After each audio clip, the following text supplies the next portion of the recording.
making them ask for them, beg for them. And those are mentioned in the Holy Quran repeatedly as mahrumeen.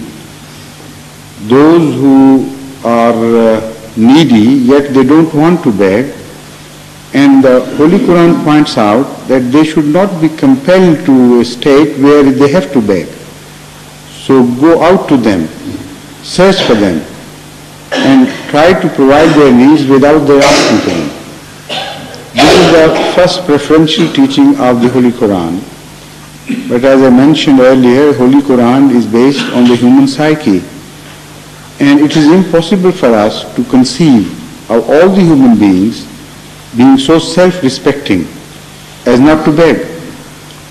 So deservingly or non-deservingly, we find them many a time begging for their actual need. Okay, wait some time in order to deserve. So what should be the teachings of Islam? We should insult them and tell them off rudely and don't provide them. That would be a very cruel teaching if Islam had done that. So Islam also looked after that end. And there was a third end, that Islam taught us not to beg, not as a compulsory order, but by way of admonition. Islam persuaded us and told us of the advantages, human advantages, characteristic advantages of not begging. So we find in the Holy Quran the basic fundamental verse about the nature and character of the Muslims as such. Kuntum khaira ummatin ukhrijat linnase, that you are the best of the people who were ever created. Why? Because you are made to serve others, not to be served by others. And that also is the character, the fundamental character of Hadhrat Muhammad Mustafa sallallahu alaihi wasallam, that benefits flowed from him to the others, not the vice versa. He was not the recipient of any benefit from others, while he was the benefactors of the whole mankind and the whole universe in a way. So we are to follow him. So there is one example set for us. The other verse categorically tells us to remain best, because we are created to remain best. Not by asking others for favors, but by giving favors to others. So looking at this from this angle, again the necessity of beggars' existence remains there. If the Muslims are not beggars, there would be other beggars, non-Muslims, whose needs will have to be met by the Muslims. Again we find Hadhrat Rasul Akram sallallahu alayhi wa sallam telling us that Yadul Ulya khairun min Yadis Sufla. The upper hand is better than the lower hand. The hand which gives alms is better in the sight of Allah than the one which receives alms. So another way of admonishing us that we should not be the beggars, but the ones who fulfill the needs of beggars. Again, Hadhrat sallallahu alaihi wasallam told his companions that Allah had shown him those who were in the hereafter, in the next world, those who were habitual beggars.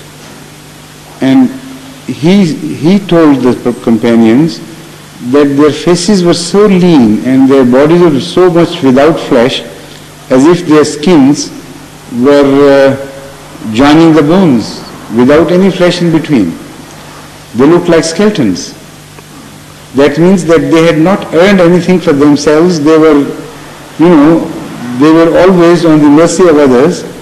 So as far as their own earnings were concerned, they were non-existent, practically non-existent.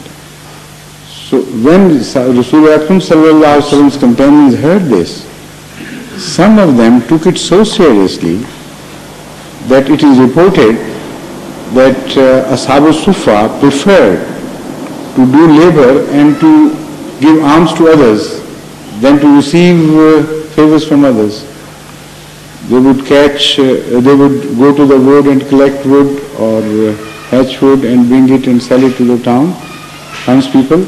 And one of the companions of the Holy Prophet who reported this tradition is said to have, once passing through a place, when he dropped his hunter, he was riding a horse. So he dropped his whip and he went to a place, he bound his horse with that and came back and took his whip from the place and then rode the horse once again and was about to leave when somebody who was watching all this, he approached him and said, "Well, I saw you doing this while you knew that I was standing close by and I could be of some help. It was just for you to ask me and I could have picked up the whip and handed it over to you." He said, "No, I have heard Hadhrat sallallahu alaihi wasallam say this, and after that I have made a vow that I shall never beg any human being." So Islam is a perfect religion of balance. It tries to raise our self-respect to the highest degree, yet it does not ignore the realities of life.